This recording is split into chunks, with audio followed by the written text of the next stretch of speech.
yes, I would say not only do I identify as a European, but I would identify more as a European than as an Italian. In fact, I think that probably my two main identities that I kind of feel most attached is as a European and as a Roman. Those, and I think, you know, this kind of connects to obviously the kind of upbringing that I have, the history that I have. So I'm very attached to my city. And I'm very attached to Europe. I mean, Europe is where the political space, if in a sense, that kind of I feel that resonates most with whom I am. But then obviously there is a very local attachment to my city. Less so, to be honest, to the national level.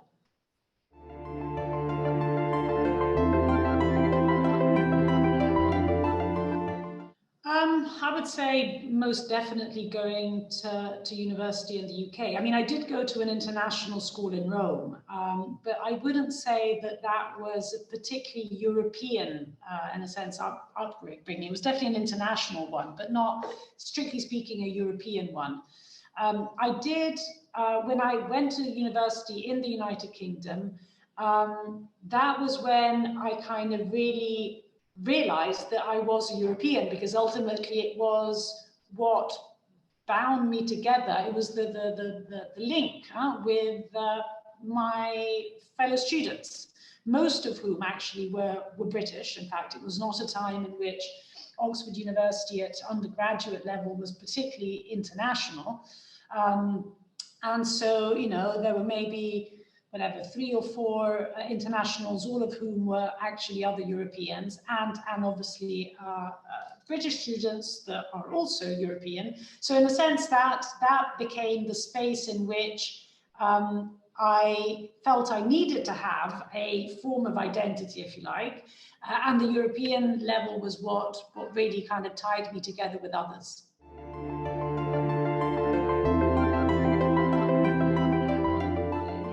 Sort of 2015 over the refugee crisis. I think that the coming together of a lack of a sort of very profound lack of European solidarity amongst member states on the one hand. On the other hand, just kind of completely dehumanizing this question, and actually even talking about it in crisis terms in the way in which it was done, completely oblivious to the fact that we were talking about numbers which, high as they were, are nothing, absolutely nothing, compared to the numbers that are being hosted in countries that certainly don't have our political, economic, infrastructural, social, etc. fabrics. So to me, it was a real low point, both, if you like, individually and collectively as Europeans, in terms of both what we stand for, what our values are, and also the extent to which we do, or rather in that case, do not stand by one another.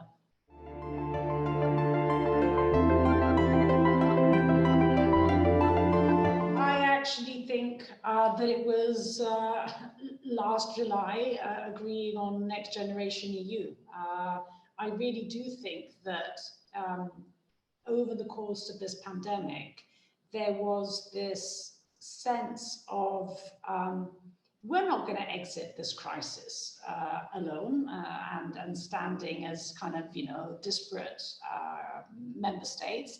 And this is just too big for any of us to kind of deal with. And so the sort of rationale for dealing with it, not only the pandemic, but what will be and what are already the social and economic consequences of it, can only come from the European level. You know, I think it was a moment of almost awakening, which you know, should have happened with the Eurozone crisis and didn't, should have happened with the migration crisis and didn't. And had it not happened this time round, it would have been a crisis too many to weather, basically. I mean, I think, you know, the union as such would have probably collapsed as a result of it. And it didn't happen. Now, we don't know yet in the end whether it's going to be sufficient. We don't know how deep are the scars from the current, you know, slow rollout of the vaccination program. So we don't know many of these things, but at least there was that moment of reckoning, which I think was both shared amongst public opinion as well as leaderships, and often at times those two don't always coincide, to actually do something big and kind of exit the sort of comfort zone of the debates and the decisions that we've been taking up until now. So I would say July last year was a high European moment.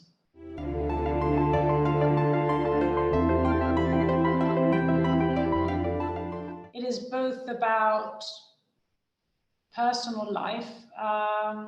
Well, it's you know, it goes back to the three aspects that I was mentioning earlier. Had it not been for the EU, I would not have been an undergraduate student at Oxford, paying no fees back then. And that obviously was an incredible opportunity, which Europe gave me.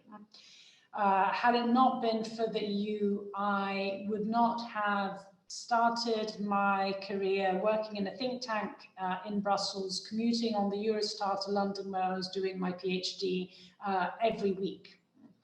And that would not have, and then I remember sort of, you know, back then not even showing basically an identity card. I mean, you know, then it's sort of, you know, after 9/11, it sort of all started tightening up. But, you know, back then it really literally felt like kind of getting on a local train.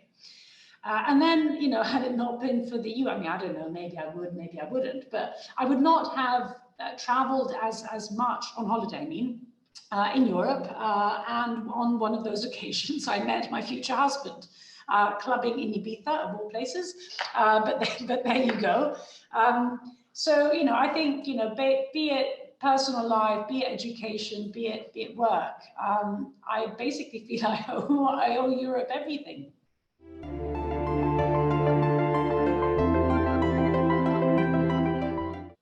By 2030,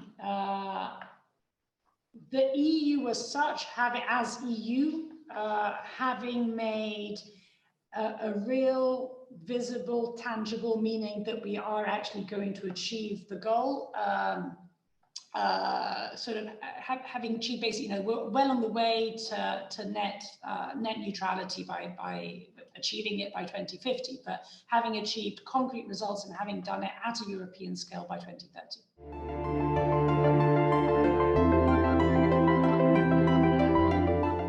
To me, they are mutually reinforcing because they, you know, they simply sort of operate at different levels of one's life. Yeah.